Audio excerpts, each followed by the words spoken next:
The screens flickered like dying stars inside the control room. Alexander Thorne, the most powerful man in American media, watched his systems collapse with a hollow stare. Every red code alert that flashed was another wound to his digital empire, another crack in the firewall protecting him from bankruptcy. Consultants and technicians rushed back and forth, typing frantically, trying to contain the invisible chaos. None of them could stop the invasion. Emergency lights flooded the room as the countdown clock projected on the wall ticked toward destruction. Within minutes, millions of confidential data files were about to be exposed. Alexander clenched his fists, tasting the metallic tang of desperation. He had built that empire alone, buying souls, companies, and secrets, but now it felt like the world was collecting its debt. Every second, a new alert appeared like a death sentence. The blaring alarms filled the room like a symphony of ruin. Alexander wasn't a man accustomed to failure, and even less accustomed to being defeated by someone invisible. Anger and fear mixed inside him, creating a heavy silence.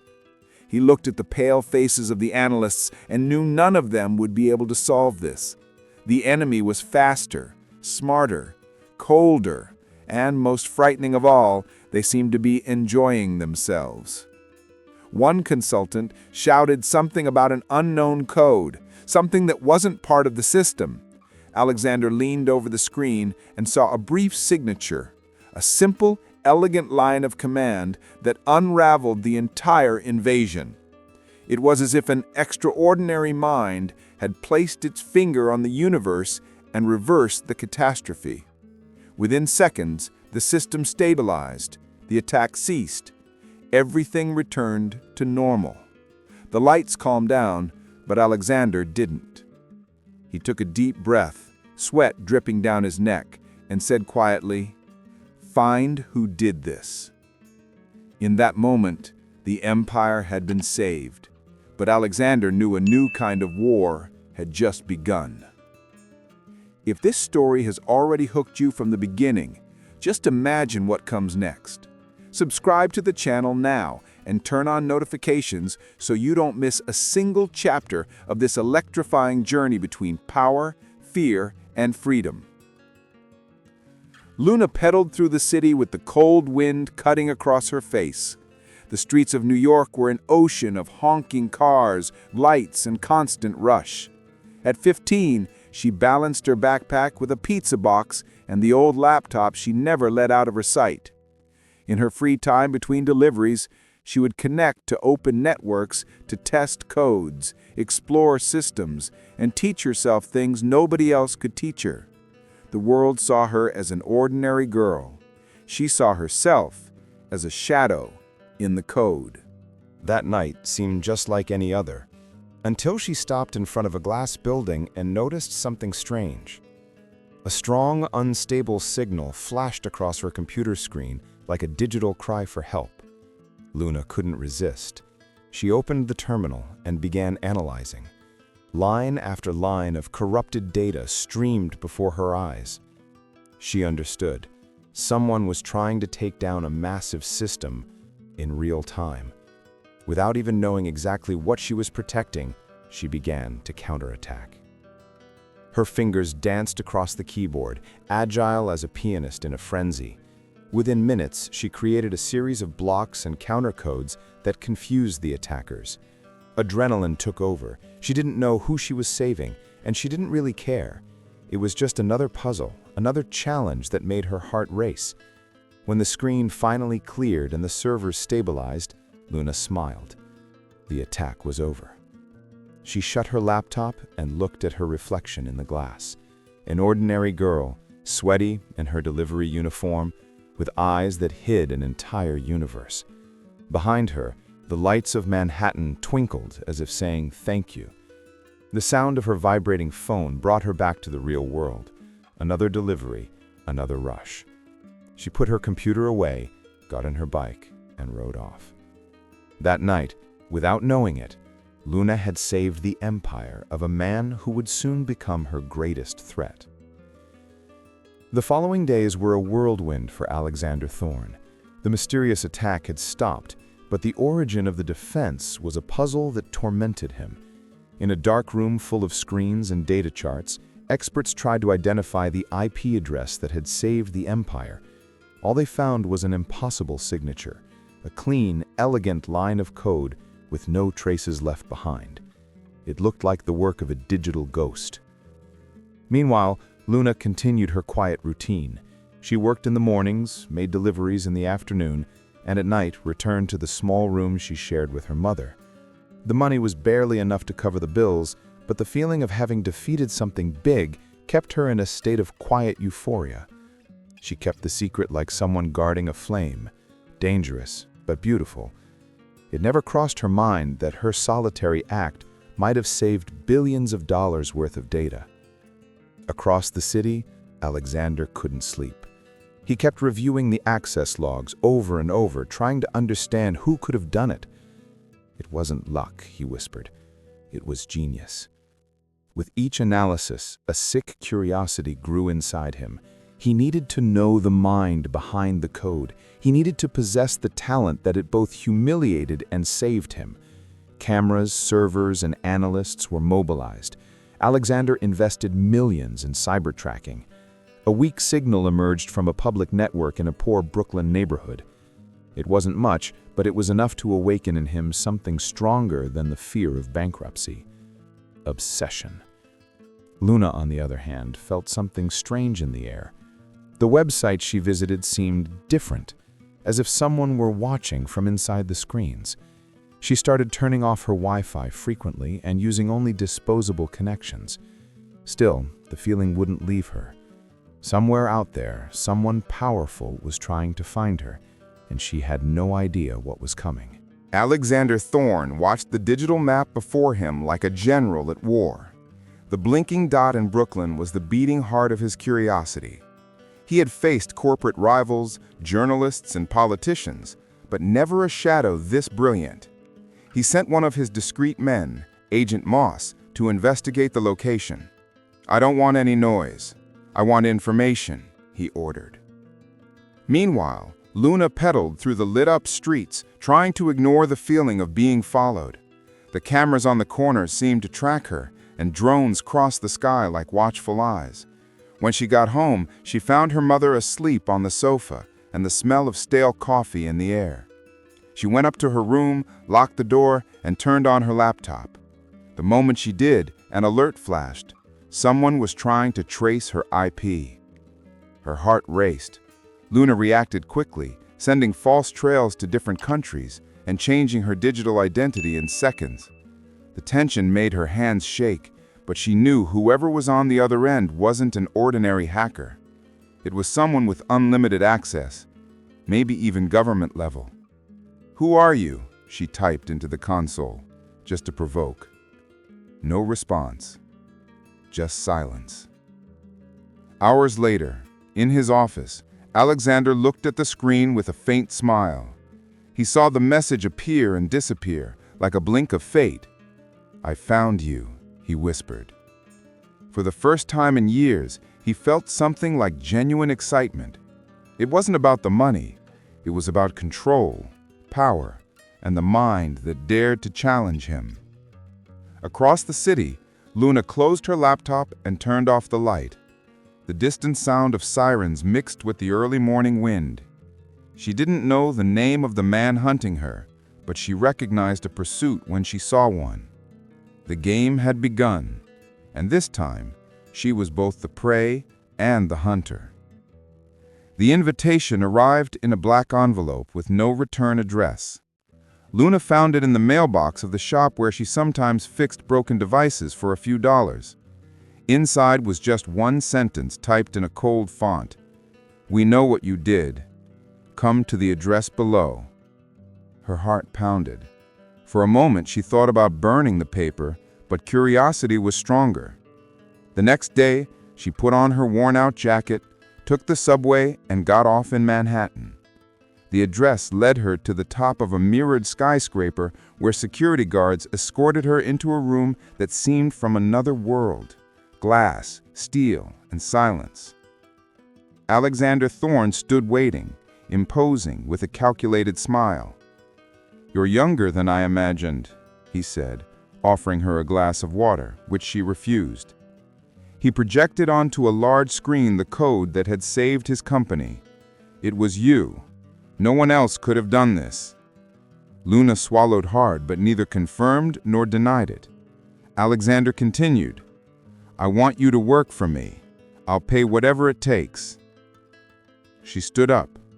"I don't work for anyone." The silence between them was thick as lead. Alexander studied her face, and after a few seconds, took out a check and placed it on the table. $200,000 for what you did. Consider it a thank you." Luna hesitated, but took it, not out of greed, but for survival. Before leaving, she looked at him and said, "Not every code needs to be controlled." Alexander smiled, not understanding the depth of those words. When the elevator doors closed, Luna took a deep breath. In that moment, she believed she was free. She had no idea she had just awakened an obsession. Months later, Luna had turned that money into something concrete: Liberty Fix, a small electronics repair shop in Brooklyn. The sign flickered irregularly, but the name was a reminder of the freedom she finally felt. She fixed radios, cell phones, computers, and the tired smiles of customers who had no idea who she really was. The neighborhood welcomed her kindly. Jade, her best friend since school, helped with the bills and brought coffee every day. At night, the two of them would go up to the building's rooftop to watch the horizon of lights and talk about the future. "You made it, Lou," Jade would say. "Now all you have to do is live." Luna would smile, trying to believe it. But the silence of the night hid something. One evening, as she was closing the shop, she noticed a van parked on the corner. The interior lights were off, but there was someone inside, watching. She locked the doors, pretending not to notice, and went up to her apartment with her heart racing. She turned on her computer and, out of reflex, opened a tracking program. Within seconds, she detected a series of strange signals. Someone was trying to access her network, disguised behind layers of corporate anonymity. Her hands grew clammy. She knew who it was. She looked out the window and saw the distant reflection of Manhattan. The world she had left behind had no intention of leaving her alone. Her new life was just an illusion, and the predator was closer than ever. The following weeks became a silent parade of confirmed paranoia. Luna noticed repeated faces among customers, the same cars parked at different times, and anonymous calls that hung up as soon as she answered. At first, she thought it was coincidence. Then, she recognized the pattern. Control was closing in, and she felt the invisible weight of surveillance. Alexander, across the city, watched everything through monitors installed in his suite. Moss, his trusted agent, delivered daily reports. "She's smart, but still just a kid," he said. Alexander disagreed. "She's a raw diamond, and diamonds need to be cut and polished." The phrase echoed coldly, almost like a sentence. One night, Luna returned home to find her apartment lock tampered with. Her heart stopped for an instant. She entered slowly, a screwdriver in hand. Everything seemed untouched, except for the computer, which was on, with a window blinking. A message, short and cruel. "You can't hide from who made you." She turned off the monitor with a sharp slap. Her breathing quickened, eyes brimming with anger and fear. She rushed to the terrace and stared at the skyline of skyscrapers, that cold world that seemed to swallow everything. "You won't trap me," she whispered. That night, she decided she would no longer be a victim. If Alexander wanted a game, she would play to the end. As the wind swept across the rooftop, Luna opened her notebook and began typing. Lines of code appeared like verses of silent vengeance. If they wanted to control her, they would have to find her first, and she was about to disappear into the very network itself. Alexander believed he had everything under control. His office was a technological fortress, and his mind a sharp machine. Yet every attempt to track Luna led to false alleys, non-existent servers, and IP addresses that vanished the moment they were located. What had begun as curiosity was turning into frustration, and soon into obsession. "She's playing with me," Alexander said, staring at the digital map blinking with false trails around the world. Moss, cautious, tried to advise him. Maybe it's better to leave her alone. The billionaire turned slowly and replied with an icy stare. "I don't leave behind anything that belongs to me." Meanwhile, Luna was setting her trap. She had discovered that Alexander used devices embedded in corporate donations and gifts to track people. One of the tablets she had received as a thank you contained spyware. Analyzing the code, she realized something disturbing. The tracker also recorded audio. He was listening. Her blood ran cold. She picked up the device and, with methodical calm, took it apart, piece by piece, keeping only the central chip. A plan began to form in her mind. To break free, she would have to deceive the very system that was watching her.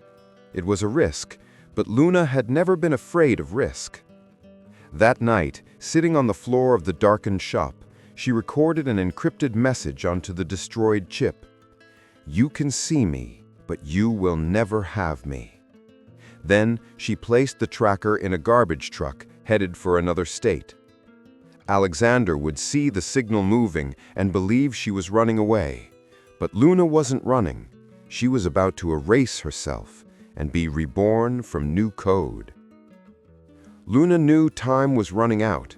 Every heartbeat seemed to sync with the sound of the keys as she typed the final lines of an impossible plan.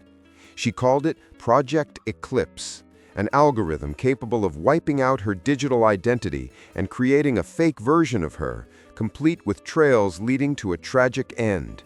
It was risky, but it was her only chance at freedom. Jade watched in silence, sitting beside her, holding a mug of cold coffee. "Are you sure about this, Lou? If it fails, no one will know who you are anymore."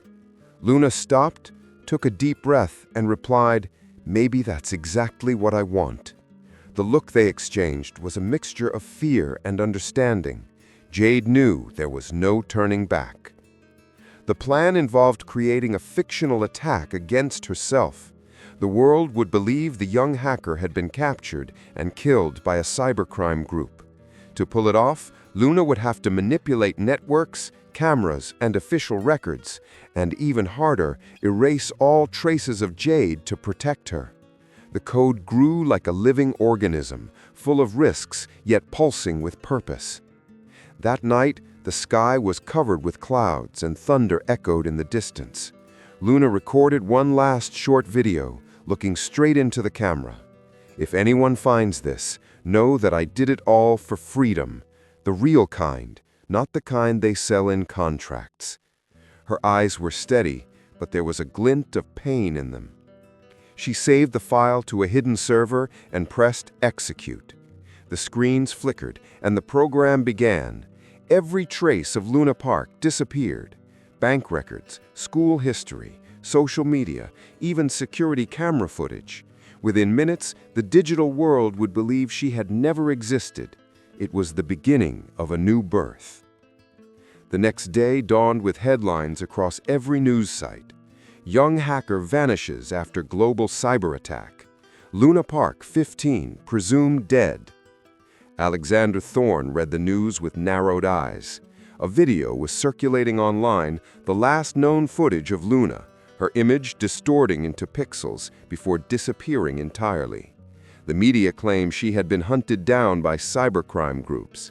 He knew it was a lie, but a part of him felt the sting of losing something he had never truly possessed. Behind the scenes, Moss watched his boss with caution. "Perhaps this is the end, sir." Alexander replied coldly, "Nothing ends without my permission." Yet his eyes couldn't hide his unease. For the first time, he didn't know what to do. Meanwhile, on a bus heading into the countryside, a girl with short hair stared out the window. She wore a worn-out baseball cap and carried a new name on her fake ID, Elisa Crane. The sea began to appear on the horizon, and the wind hit her face with the scent of freedom. It was Luna, reborn, erased from the world, but truly alive. Arriving in the small coastal town, she rented a simple room and started over. She bought cheap tools, opened a discreet repair shop, and hung up a handmade sign, "We fix anything." The sound of the waves mixed with the noise of screws and tools, and for the first time in a long while, the silence felt like a friend.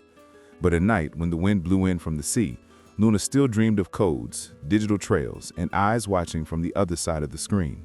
Even though she was free, she knew freedom always comes with a price, and hers was to disappear. The sun rose slowly over the sea as Luna opened the windows of her new repair shop. The smell of salt water and the distant sound of seagulls brought a peace she had never known before. Now she went by Elisa, and her small repair business was her bridge to the world. She fixed old radios, broken televisions, and sometimes built small robots for the neighborhood children. No one suspected who she had been.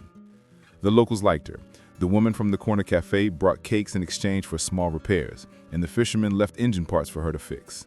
Luna felt like she was part of something simple and beautiful, a daily life without passwords, networks, or tracking. At night, she walked along the wet sand, watching the distant lights of ships and imagining that each one was a piece of the world she had left behind. Over time, she began to feel her heart slow its pace. Her hands, once trembling with tension, now moved only to tighten screws and assemble harmless circuits.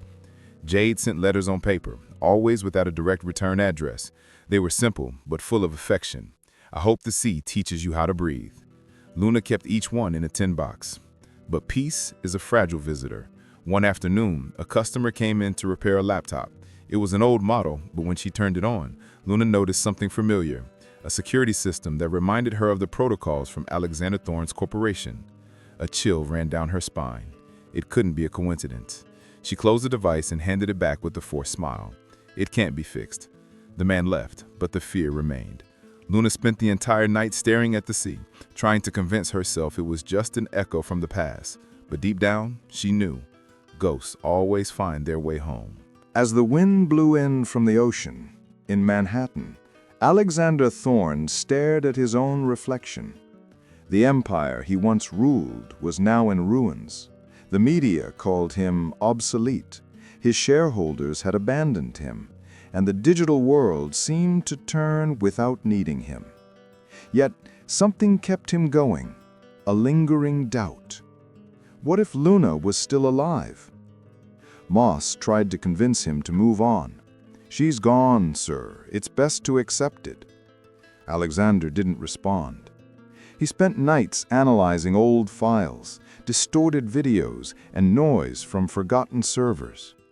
During one of those late nights, he found a fragment, a sequence of code identical to Luna's, hidden within a public system.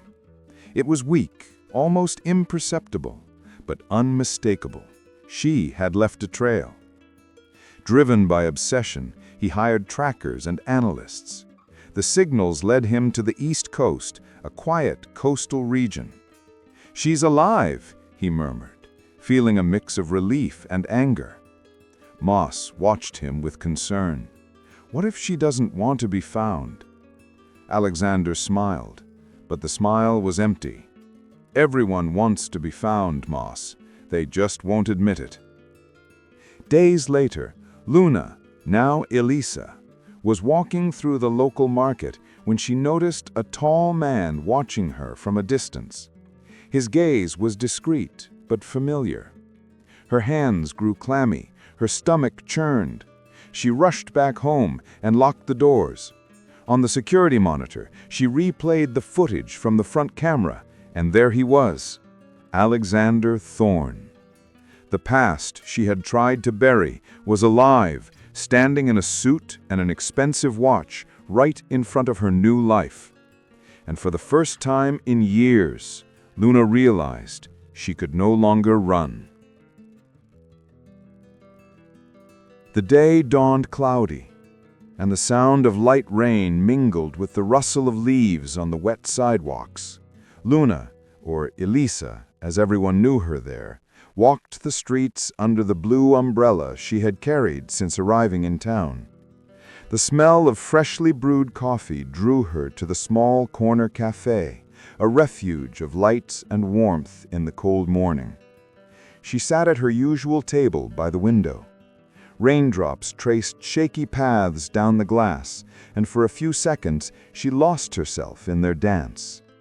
The cafe's radio played an old, soft song, the kind that speaks of new beginnings. The peace she felt was simple, and for that very reason, precious. The bell in the door chimed. She didn't look up immediately, but she felt it. It was an instinct, that subtle shiver only the past can provoke. A deep, firm, yet weary voice, one she would recognize after 1,000 lifetimes. "May I sit here?" Luna lifted her eyes slowly. Time seemed to stop. Alexander Thorne stood before her, damp from the rain, without the arrogant polish that once defined him. His expensive suit seemed out of place in that simple setting. His gaze, once hard and controlled, now carried shadows of regret. "So, this is how you live now," he said, glancing around. She replied with calm, without anger.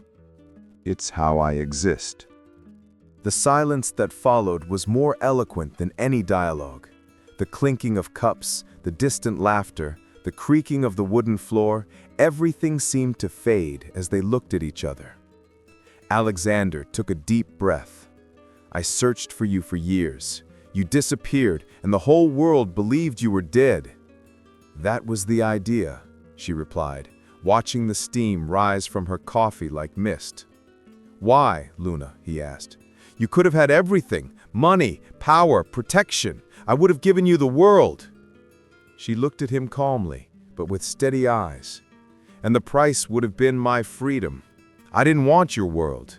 I just wanted my own." The answer completely disarmed him. For a moment, Alexander was no longer the fallen billionaire. He was just a man trying to understand what he had lost without realizing it. He looked down and stirred his coffee absently. "I spent half my life trying to control everything. And when I finally found someone I couldn't control, I spent the other half trying to reach you." Luna watched him in silence. Between them, time needed no more words. She saw regret where there had once been arrogance, and humanity where there had once only been power. For the first time, they were on equal ground, not as hunter and prey, but as broken people trying to understand each other. When he stood up, he hesitated for a moment, as if he didn't want to break that fragile moment of peace. "Can I see you again?" he asked, without conviction. "You don't need to," she replied. "Some stories only make sense when they're over." And Alexander, with a slow nod, left the cafe in the rain. Luna stayed there, watching through the window. And as she watched him disappear down the wet street, she understood that the real ending wasn't about running away. It was about the quiet forgiveness that had finally settled inside her. The meeting at the cafe echoed in Luna's mind for days. Alexander's words returned like echoes from a past she thought she had erased. There was something strange about realizing that, even without wanting to, she still felt compassion. For years, he had been the embodiment of control. Now he was just a man who had lost everything. Across the city, Alexander walked aimlessly along the beach. The wind blew strongly, mixing salt and regret in the air. He remembered his own decisions, the empire he had built, and the people he had crushed along the way. But it was Luna's face that haunted him.